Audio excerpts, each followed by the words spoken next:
Okay, isang magandang umaga po sa inyo pong lahat, mga kapatid at mga kaibigan, saan man po kayo naroroon sa mga oras na ito, nawa ay nasa mabuti po tayong kalagayan.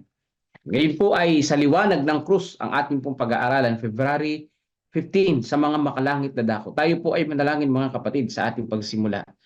Aming Diyos na siyang aming tagapagligtas, kayo po ay naglatag ng langit, ng lupa, at sa gabi na ito, umaga na ito, ay aming dinadalangin ang liwanag sa krus na amin pong dapat na tanggapin at matutunan sa bawat araw. At gayon din po, aming idinadalangin ng Hebreo 12, ang aming pong pangunawa dito, O Diyos, ay inyo pong paliwanagin at amin pong makita ang mga katotohanan, O Diyos. Ito po ang aming dalangin sa banal na pangalan ni Jesus. Amen.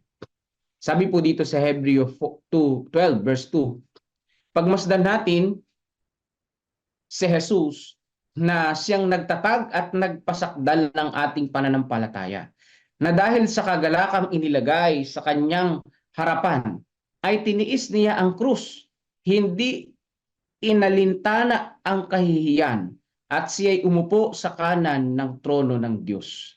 Yan po, no? Ang sabi po dito, mga kapatid, ano daw po ang tiniis ng ating Panginoon? Tiniis niya ang krus. Hindi alintana ang kahihiyan. Siya'y umupo sa kanan ng ating Panginoon. So, ang ating pong Panginoon, mga kapatid, ay matindi. Bakit kailangan tiisin ng krus? Ano ba yung meron sa krus? Yung krus kasi ay yung pagbitay sa mga kriminal, sa Roman soldiers. So, ibig sabihin, kung napako ka doon, ituturing ka na kriminal. So, kahihiyan yun, di ba? Tapos, kapag binibitay ka doon sa krus, ay mahirap huminga doon. Kaya yung pagtitiis ay sobra, ay kumainit, tanghaling tapat. Ay namatay siya alas 3, so alauna, alas 2, ayun yung mga panahon na maiinit eh. Tapos, uwaw na uwaw ka, hindi ka pa makahinga ng maayos. Kailangan mong hatakin ang sarili mo para makahinga ka. Kailangan mong iunat kasi yung sarili mo para makahinga ka. So, imaginein po natin yun. Yung pagtitiis na yun. Parang nalulunod ka nun eh. Nalulunod ka ngayon sa hangin. Wala ka sa dagat, sa tubig, pero nalulunod ka sa hangin. So grabe yung ginawa ng ating Panginoon. O, liwanag sa krus, mga kapatid. Ang liwanag sa krus ay sumisimbolo na lahat ay makikita po natin, maging yung ating po mga kasalanan at yung pag-ibig ng ating Panginoon. Ay di ba nga kapag ka nahulog yung cellphone o kaya may nahulog kang botones ng iyong damit, tapos madilim, ang kailangan mo ay buksan yung ilaw, di ba? Para magkaroon ng liwanag. Makikita mo ngayon yung botones at makikita mo rin yung hindi mo hinahanap. Maaaring nawala, nalaglag din yung iyong pustiso o kaya yung iyong salamin. O kaya may matagal na bagay na hinahanap ka, yung ballpen, nakita mo din. Ayan. Kapag ang liwanag ng krus ay pumalibot sa atin, mga kapatid, yung hinahanap natin, makikita natin. At kahit hindi natin hinahanap, maibibigay sa atin, makikita rin natin. So ganyan po ang liwanag ng krus na siyang naggagabay sa ating mga daan, katulad ng salita ng ating Panginoong Diyos. Binibigyan liwanag ang ating po mga buhay na madilim, mga kapatid. Ang krus ay nagpapahayag tungkol sa buhay at hindi tungkol sa kamatayan. Aba, kasi nga naman yung krus, ang pagkakaunawa talaga natin dyan, yung krus, doon namatay si Jesus Christ. Pero ito pala nagpapahayag ng buhay, hindi ng kamatayan. Abay, paano ito? Sa mga kaluluwang sumampalataya kay Jesus, ayun. No? Kamatayan, pagka hindi ka nanampalataya kay Jesus. Pero buhay kapag nanampalataya ka kay Jesus. Bakit? Hindi mo nadaranasin na ikay mapako sa krus. O mabubuhay ka na. Magkakaroon ng buhay na walang hanggan ng bawat isa sa atin sa pagsampalataya kay Jesus. Patuloyin ang mga mahalaga at nagbibigay buhay na sinag na lumiliwanag mula sa krus ng Kalbaryo. Abutin ang pagpapala, manampalataya para sa pagpapala, para sa blessing. Believe for the blessing. Ano po yung blessing ng Panginoon? Buhay na walang hanggan. Huwag lumakad sa anino ng krus. Bakit? Bakit daw? Pagka lumakad sa anino ng krus, ano yun? Huwag magpahayag ng pagluha, kalungkutan, at kasawian. Sa halip ay palakasin ang iyong kaluluwa na umasa at magsaya. Di ba sa panahon na yun, marami ang umiiyak dahil nga si Jesus Christ ay ipapako sa krus. Lumalakad sila sa anino ng krus, sa anino ng kalungkutan. Hindi pala ganun, ano? Tayo ay bagamat nabubuhay sa mundo na mapait at talagang nagkakasakit, namamatay. No, ang buhay po natin ay talagang malungkot habang nakatingin sa ating Panginoon. Malungkot ang buhay natin, talagang ganun dito sa lupa na ito. Kaya mayroong movie na Old Guard na ang palabas doon ay kanilang inimagine nung direktor na ang mayroong mga taong immortal na kapag namatay mabubuhay uli. Yung isa doon na immortal, inusig ng mga tao nung medieval period. Kanilang ikinulong sa kabaong na bakal, tapos nilunod sa dagat. Mamamatay siya, mabubuhay uli, mamamatay, mabubuhay uli. So grabing suffering yung naranasan niya. So hindi yan ang gusto ng Panginoong Diyos, mga kapatid, no? Ang buhay na walang hanggan nagmumula sa ating pong Panginoong Diyos. Ayan, ano? At hindi dapat tayo bilang mananampalataya, hindi dapat na tayo magkaroon ng kalungkutan at kasawian. Alisin na po natin ito, bagamat napakahiram at patuloy na dumarating sa buhay natin yun, ang kailangan natin ay umasa at magsaya na may pag-asa sa ating Panginoon. Ang krus ay nagtuturo pataas sa buhay na tagapagligtas, na siyang iyong tagapamagitan na namamagitan para sa iyo. So ang krus po, mga kapatid, kaya may ganun, pag ganun, papunta sa ating Panginoon, nagtuturo na meron tayong tagapamamagitan doon sa langit, si Jesus Christ, na kailangan natin magbalik loob. Yan, matamasa natin yung buhay na walang hanggan.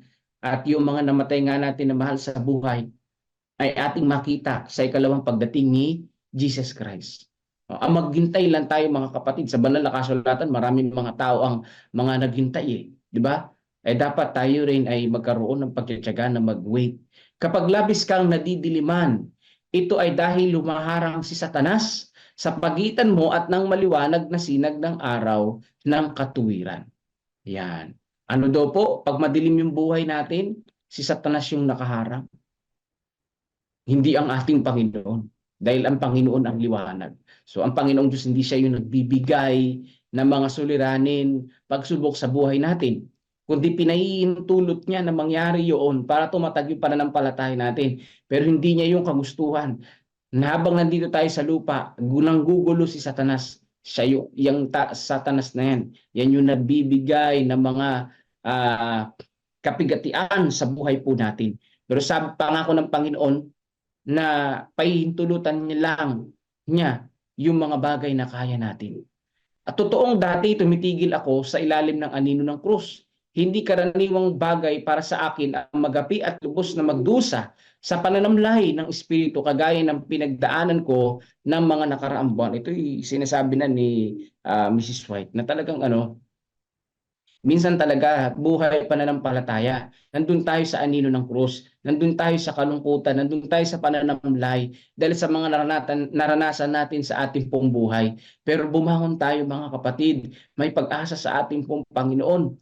Bumangon tayo at ang Panginoon ang siyang magbibigay sa atin ng buhay na nagmumula sa Kanya. No? Kailangan lang tayong kumapit sa ating Panginoon.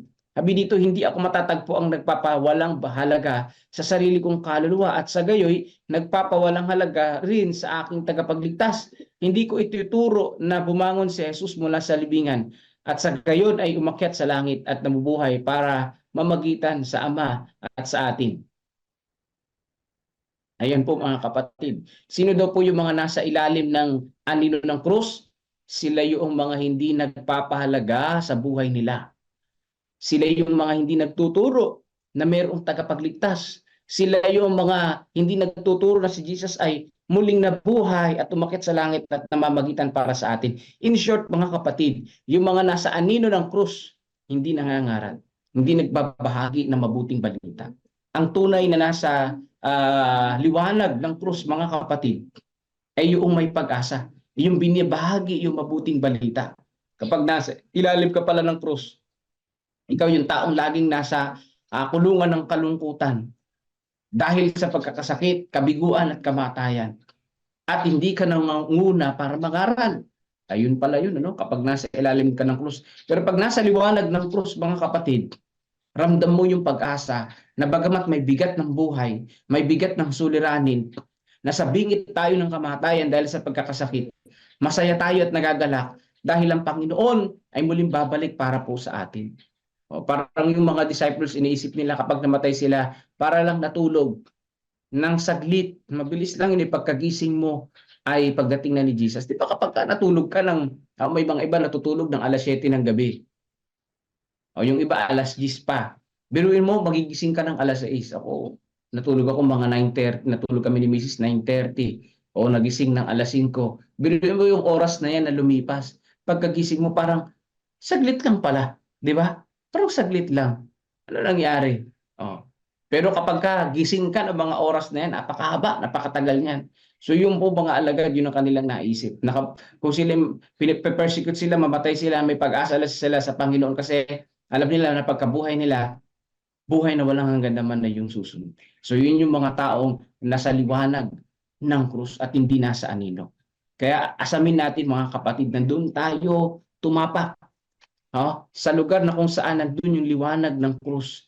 Huwag tayong sa anino ng krus na puno ng kalungkutan, puno ng kapigatian at walang pag-asa. No, malibang isagawa ko ang aking mga aral at maniwala sa Kanya para sa Kanyang kaligtasan, na iniligay ang aking kaluluwang walang kaya kay Jesus para sa Kanyang biyaya, para sa katwiran, para sa kapayapaan at pag-ibig. Kailangan kong magtiwala sa Kanya, anuman ang pagbabago sa aking emosyonal na kapaligiran, kailangan ipakita ko ang mga kapurihan niya na tumawag sa akin mula sa kadiliman tungo sa Kanyang kagilagilalas na kaliwanagan. Ano ang dapat natin gawin mga kapatid? Magtiwala sa Panginoon. Bagamat ang ating emosyon ay pabago-bago. Minsan masaya, minsan malungkot. Pero siyempre talagang ang realidad kapag nawalan ka ng mahal sa buhay, yung healing process napakatagal. At maalin yung pag-heal ng sugat ng puso natin, meron pang peklat. Sa mga susunod na panahon, talagang napakasakit mga kapatid noon. Pero dito, sinasabi dito, bagamat mabago-bago ang ating emosyon, kinakailangan natin magtiwala, manampalataya sa kagilagilalas na kaliwanagan ng ating pong Panginoong Diyos. Bakit? Dahil wala na tayong ibang pag-asang masusumpungan pa maliban dito sa ipinapahayag ng banal na kasulatan. No? Dito sa Hebreo 12 verse 2, na tiniis ng Panginoon ang kahihiyan at ang kapigatian ng krus para tayo magkaroon ng buhay. Ang aking puso ay dapat matatag kay Kristo. Ayan, na aking tagapagligtas, na pinagmamasdan ng kanyang pag-ibig at mapagbiyayang kabutihan. Hindi ako dapat magtiwala sa kanya ngayon at mamaya, sa halip ay palagi. So ibig sabihin mga kapatid, ang pagtitiwala sa Panginoon, ang pananampalataya sa Panginoon, hindi po weather-weather, kundi consistent mga kapatid, yung pong pananampalataya sa ating Panginoong Diyos. Consistent na talagang lumalapit sa ating pong tagapagligtas. Hindi po pwede na ngayon, mamaya, bukas hindi. Dapat tuloy-tuloy mga kapatid, na walang patid na pagtitiwala sa ating Panginoong Diyos. Dahil hindi natin alam ang kinabukasan. Bakit kailangan upang mahayag sa akin ang bunga ng pananatili sa Kanya na bumili sa akin ng Kanyang mahalagang dugo? Kailangan nating matutong magtiwala sa mga pangako, magkaroon ng nananatiling pananampalataya.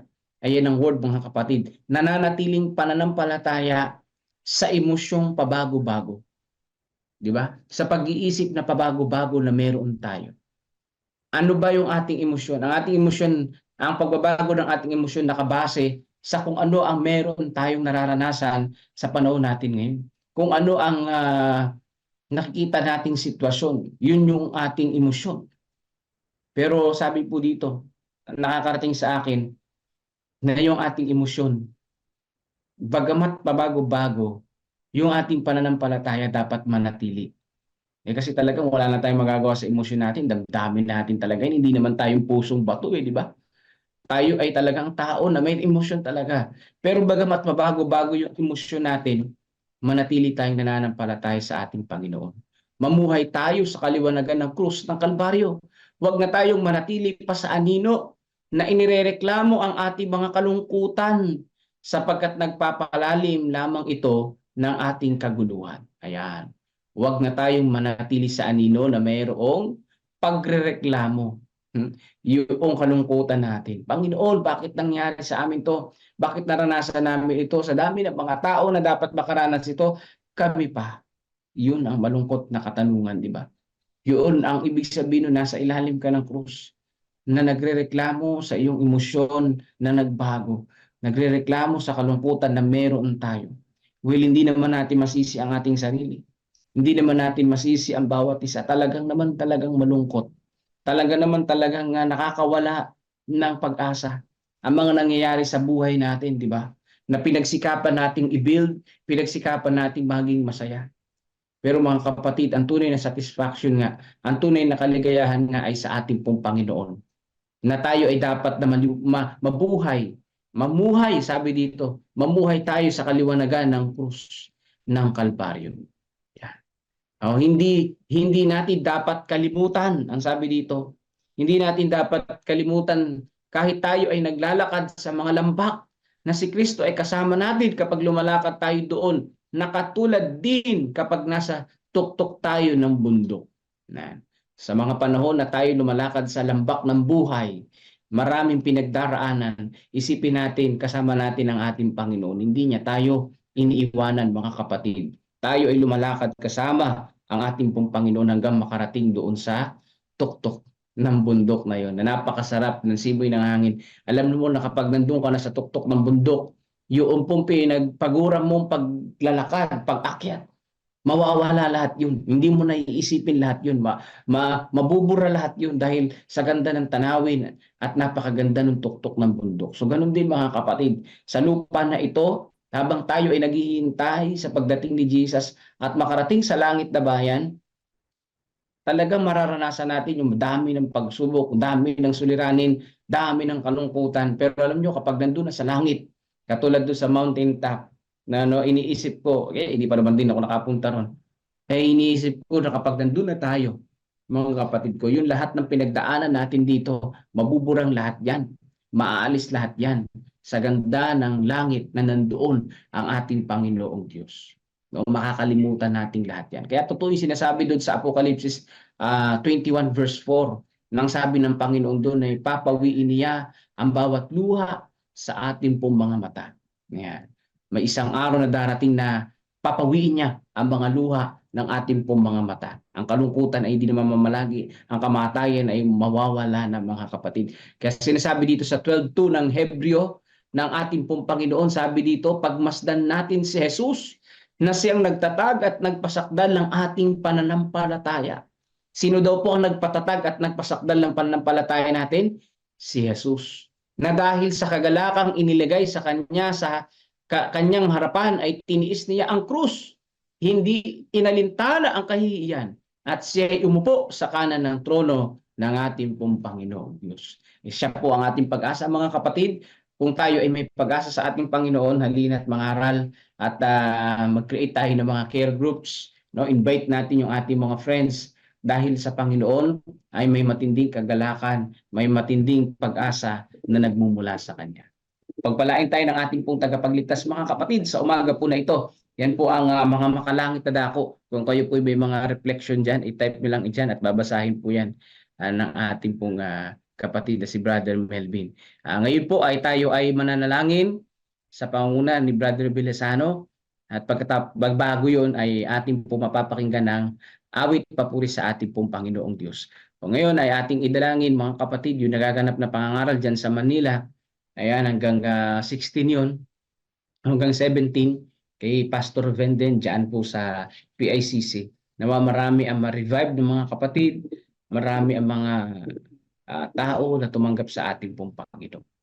So tayo po ay makapakinig na ng isang awit para sa ating pong Panginoong Diyos. Muli po, magandang umaga po sa inyo pong lahat, mga kapatid. Sa atin.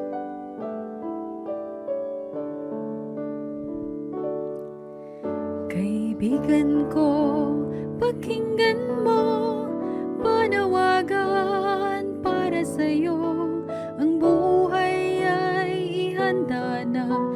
malapit nang magwawakas itong mundo.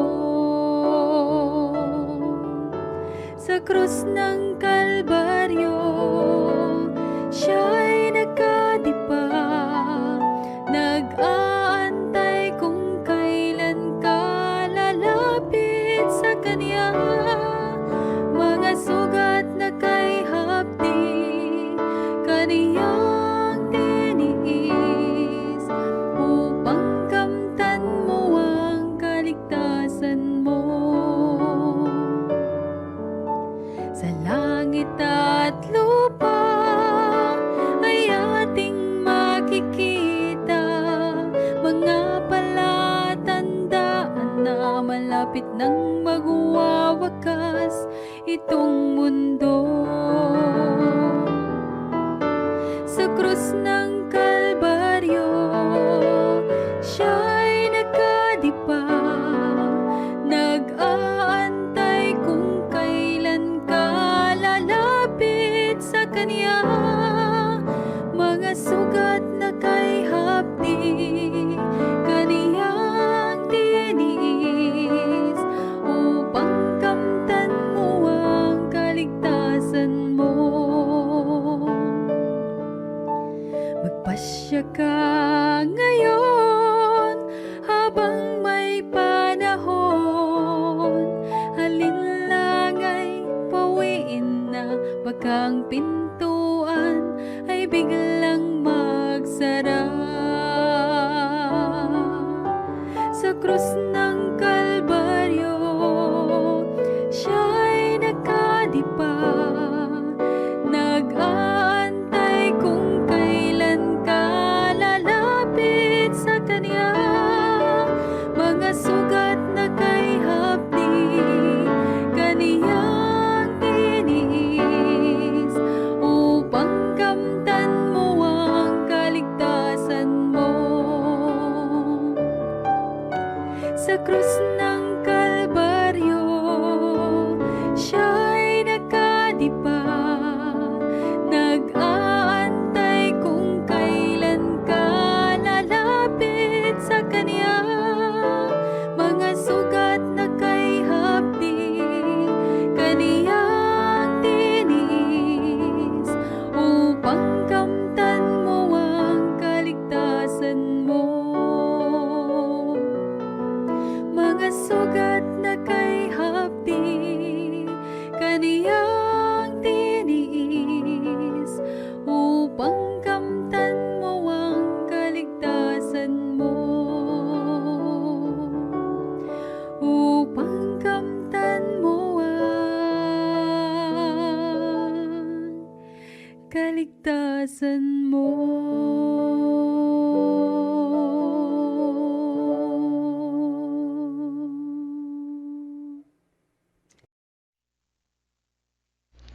Amen. Praise the Lord mga kapatid. Ano po? Sa krus ng Kalbaryo, tunay na ang ating Panginoong Diyos ay nakatipa. Ano po? Nag-aantay kung kailan tayo tatawag sa Kanya. Ano po? Tunay na ang krus ng Kalbaryo ay nagbigay ng liwanag. Ano? Liwanag sa atin. Sa lahat ng mga katanungan sa ating isipan, ang sagot ay nasa krus ng Kalbaryo. Kaya ano pang hinihintay natin mga kapatid? Nakabukas ang Kanyang mga kamay, inaantay tayo. Tayo lumapit. Huwag natin siyang paulit-ulit na ipako sa krus sa pamagitan ng paggawa natin ng kasalanan. Sapagkat sa bawat mga kasalanan na ating gagawin, ang krus ng Kalbaryo ang tumutubos sa ating pagkakasala. At tayo ay na-bless sa umaga na ito. Huwag tayo mapunta sa likod ng krus. Kumbaga, pag tayo nasa anino, yun yung mga nasa hindi nangangaral, sabihin yung mga hindi naniniwala ng lubusan sa Panginoon. Ano? Mayroong iba naniniwala by name lang. By name. Meron bang ganun naniniwala pero by name lang? Kilala ko siya pero pangalan lang pala. So yun ano, bagkus doon tayo sa harapan, makita natin liwanag. Pag sa likod wala tayong makikita ron. Subukan ng manood ng basketball yan sa PBA, sa live. Pag doon ka sa pinakalikod, halos wala ka na makita. lalo sa krus, ano, sa ilalim doon, yung shadow kasi nandun eh. Nasa likod ng cross yung shadow. Sabihin, ikaw hindi mo nakikita yung liwanag pag nandun ka. Hindi mo talaga makikita dahil ang nakikita mo nakaharang yung likod ng cross, ano po. So, literal yun na mga salita. Pero ang tunay na kahulugan ng ating lesson ay patuloy nating makita ang liwanag sa krus ng Kalbaryo at ang ating kaligtasan at tanging pag-asa ay nasa krus. Salamat sa mga nakinig. Salamat po, Pastor, at salamat sa magandang awit. At ating sama sa panalangin yung reunion nila Kuya Monching at si Ate Christy. Masama ang pakiramdam. Napagod. Nainit kasi kahapon, Ate Christy, no? Ang sabi nga ng doktor na naturopathic expert, kapag nilagnat, simbolo yan na may nangyayaring lumalaban yung katawan natin sa nangyayari sa loob nating katawan. So, huwag niyo pong kulungin yung lagnat. Hayaan nyo lang na mahanginan kayo ng maganda. Kasi kadalas nagkukulong tayo ng gano'n, ng kumot, jacket. Hayaan niyo po. Hayaan yung dyan sa katawan yung lagnat. Huwag niyo, sabi nga ng doktor, ano pangalan, si Atoy. Huwag mong aalisin yung iinom kayo ka ng papawala ng lagnat. Pinapatay nga nun yung bakterya. Magandang gawin, isa sa magandang gawin yung sabi ni Dr. Tam, mag-steam bath. Ayan, mabilis lang yan. Mga 9 to 10 minutes pwede na. Steam bath. Effective yan. Ginagawa ko yan dati pagka sumama yung pakiramdam ko, parang lalagnatin ako. Steam bath agad at pawisan ka yan. 10 to 12 minutes. Pinawisan ka yan, matulog ka. Gaganda na yung pakiramdam mo. Yan, meron pang health tips, Saan tayo? May health tips pa. Pasama natin sa panalangin si Joshua Sanchez. Pauwi siya ngayon dito sa Pilipinas. Ang bilis ng panahon. Si Ate Sally, pinalalangin natin siya nung papaalis siya eh. Naka 6 months, parang 6 months lang yata yun. Sige, isama natin si Joshua, po. Ana Rosbel Tolentino, pwede po pakasama sa prayers sila Sister Dora Magana. Magana. At Sister Nena Salazar sa kanilang karamdaman. Sige po, ano pangalan nito? Sila Sister Dora Magana at Sister Nena Salazar.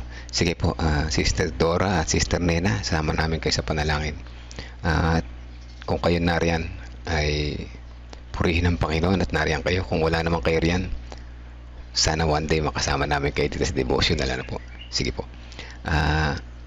Salamat po, Ate Penny, for watching, sabi na Ate Revia, At meron pang isa dito eh. Meron pang isa, wala. Ate Penny, meron pa siya isang binanggit kanina. O baka namalit mata lang ako.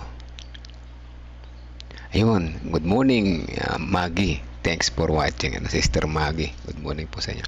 Okay, tayo po magdalangin mga kapatid sa ating pananalangin na ito. Tandaan, si Jesus ay katabi natin, kasamang nananalangin at dinadala niya yung panalangin natin sa God the Father, sa Ama, po. Let's pray po. Amang banal na makapangyarihan sa lahat, higit sa lahat, una kami nagpapasalamat at ang panibagong buhay, panibagong pag-asa, kalakasan, panibagong liwanag sa umaga na ito ay muli niyo ibinigay sa amin, na sa umpisa ng umaga na ito mayroon agad kaming pag-asa na kami patuloy na makapagbago, patuloy na maging handa sa nalalapit ninyong pagdating. Salamat sa kaliwanagan, salamat sa liwanag ng krus, na kung saan nakita namin ang katotohanan, nakita namin ang inyong walang kapantay na pag-ibig. Salamat po sa inyong pagmamahal. Sa kabila na inyong kabutihan, heto kami nasa ilalim ng krus, nasa anino ng krus, na tunay na hindi namin nakikita ang liwanag ng tuluyan. Samahan kami ng Holy Spirit patuloy sa aming pang-araw-araw na pamumuhay, na doon kami mapunta sa harapan ng krus kung saan nakikita po namin ang liwanag. At sa aming paglakad ng liwanag na ito ay kasama namin sa paghahanda, sa pagbabahagi sa iba. At nang sa ganon, kami magsama-sama, masaya, sumasalubong sa inyong ikalawang pagdating. Salamat sa inyong pagmamahal.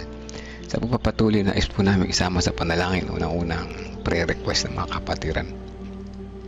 Ang reunion nila Kuya Monching nagaganapin sa February 25. Naway gabayan po sila lahat na mag-gather sila ng marami sila, maging masaya sila sa kanilang reunion. At higit sa lahat, si Kuya Monjing ay samahan po siya, bigyan ng karunungan ng Holy Spirit na ang kanyang mga kamag-anak ay mabigyan niya ng kaunting kaalaman patungkol sa inyong kabutihan. At maisagawa nila itong kanilang reunion ng masaya, alisin ang ano pa mga negatives, bagkus magkaroon lahat ng positive upang sa ganun ito ay maging matagumpay at lahat ay makinabang at magkakamustahan at magkapalitan ng ngiti. Sa pagpapatuloy na din namin isama sa panalangin si Joshua Sanchez na siya ay pauwi. Ingatan po siya sa kanyang pagbiyahe at siya ay ligtas na makauwi. Sama-sama sila kasama ng kanilang mga pamilya na maging masaya muli. At nakikita na inyong gabay at patnubay ay patuloy niyong pinagawat sa kanilang pamilya. Patuloy din namin sinasama sa panalangin ang prayer request ni Ate Sally Sanchez para kay Ate Christy na siya ay masama ang kanyang pakiramdam sa mga ganito. Ay palakasin po ang kanyang kalusugan at ang kanyang resistensya upang ang kanyang mga nararamdaman ay mawala at makarecover siyang mabilis, makabalik siya sa kanyang mga gawain. At nakikita namin na kayo ang aming dakilang manggagamot at kayong tunay na nagbibigay sa amin ang aming mga pangailangan. Patuloy namin isasama sa aming panalangin. Sinasama namin sina Sister Dora Magana at sina Sister Nena Salazar.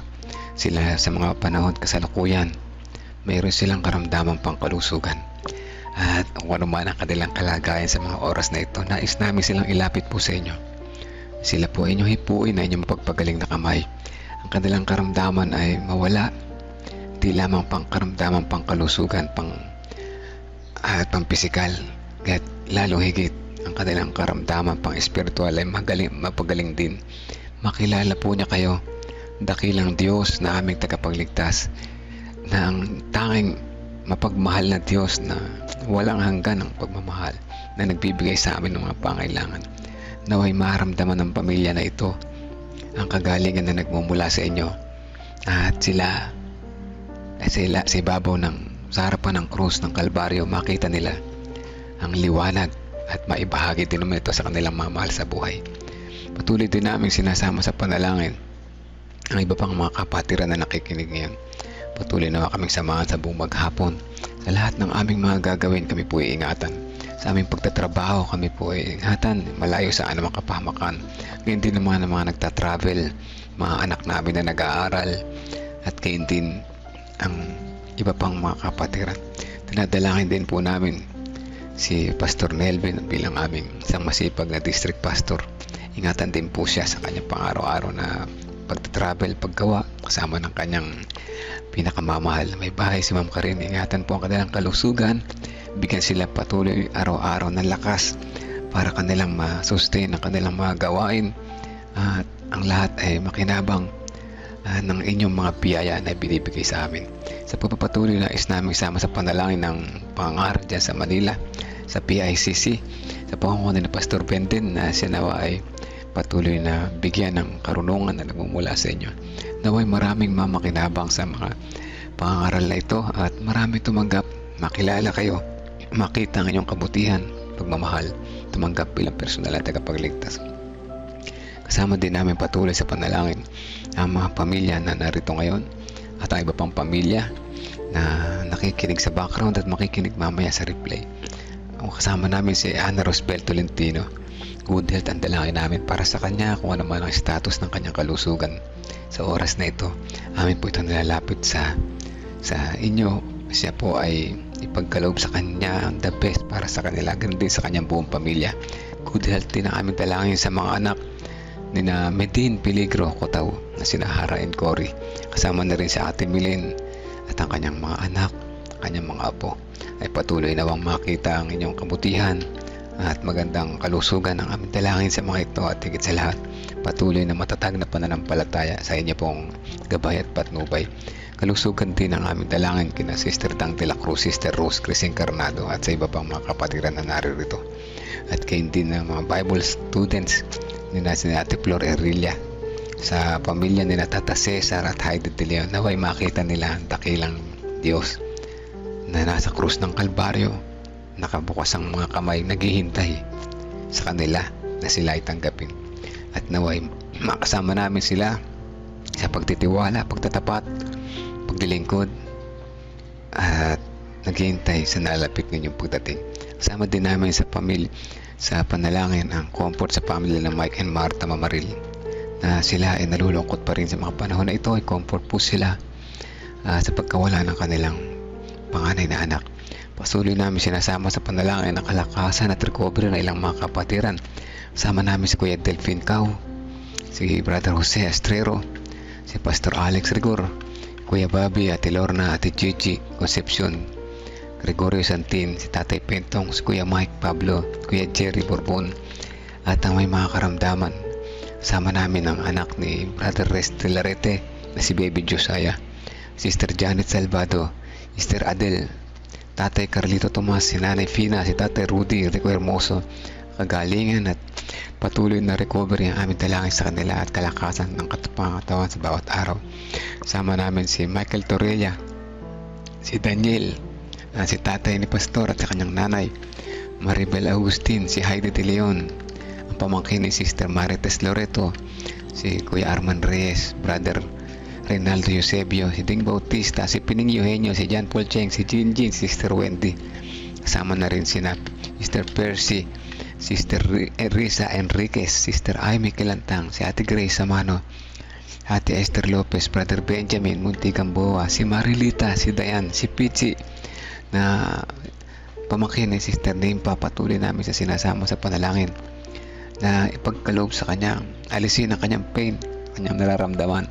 Sa patuloy na nagtitiwala po sa inyo na ang kanyang ginawang pagbabago ng lifestyle ay mabilis makatulong ng improvement, tuluyan sa lumakas, gumaling, at makita na kayo ang nagpagaling sa kanya, nagbigay ng kanyang mga pangailangan at nagprovide ng kanyang mga sa kanilang mga pamilya, sa kanilang buhay. Kailan din sinasama namin sa panalangin si Renato Santos Romnick, Olivia Francisco, at higit sa lahat ang kanilang anak na si Veronica. Naway silang pamilya ay maging malusog di lamang sa pampisikal na pangatawan, kundi naman sa pang-espiritual. Sa tulong po ninyo, makilala nila kayo bilang kanilang dakilang provider at nagbibigay ng kanilang mga pangailangan. At maikwento din naman nila ito sa iba. Ngayon din kasama namin sina Rebecca Francisco, Precious Cabasog, si Princess Quina, si Arsi, Sister Nena, Tia Aning, si Tia Aurora, si Ate Sally Sanchez, na patuloy na nagtitiwala po sa inyo. Kalakasan at dalangin namin at lubos na kagalingan para sa kanya at sa iba pa. Kasama na si Sister Janet Ontivero, Gina T. Guzman, Arturo Duque at Erlinda Duque. Ang mga kapatiran na ito ay patuloy na kasama sa panalangin. Ang ilan ay nasa recovery, ang ilan ay nagpapagaling, at ang karamihan ay malubha pa rin ang kalagayan. Ngunit kami lahat na naririto ngayon ay nagtatapat, nagtitiwala sa inyo. Alam namin na kayo ang aming dakilang manggagamot, ang aming tagapagligtas, at ang maibigin Diyos magpakailan pa man. Patawad kung kami man ay nagkulang at nagkasala. Naway ang lahat ay makita ang liwanag sa krus ng Kalbaryo, sa pangalan ng aming Panginoong Hesus. Ito ang aming dalangin. Amen. Amen.